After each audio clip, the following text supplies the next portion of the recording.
विराटनगर किङ्सलाई 5 विकेटले पराजित गरी लुम्बिनी लायन्सले आफ्नो प्लेअफ यात्रा बलियो बनाएको छ।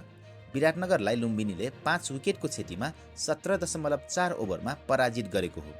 नमस्कार, स्वागत छ तपाईहरूलाई अपलम स्पोर्ट्स युट्युब च्यानलमा।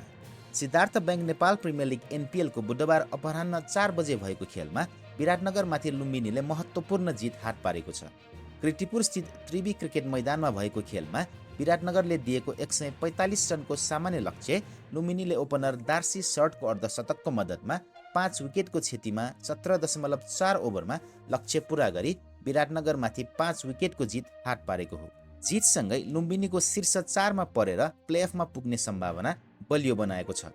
उसले 6 खेलमा 3 जित निकाल्दै 6 अङ्क जोडेको छ भने चौथो स्थानमा उक्लिएको छ। यता अन्तिम खेल अघि 4 खेलमा जित र 3 खेलमा पराजय भोग्दै 8 अङ्क भएको विराटनगरले प्लेअफमा पुग्न अझै कुर्नुपर्ने भएको छ। अन्तिम खेलमा लुम्बिनीले जनकपुर बोल्ट्स र विराटनगरले सुदूरपश्चिम रोयल्ससँग खेल्दैछन्। अन्तिम खेलमा लुम्बिनीका लागि जित आवश्यक छ, तर विराटनगरले भने हार बेहोरे पनि रन रेटको आधारमा प्लेअफमा पुग्न सक्ने सम्भावना रहेको छ।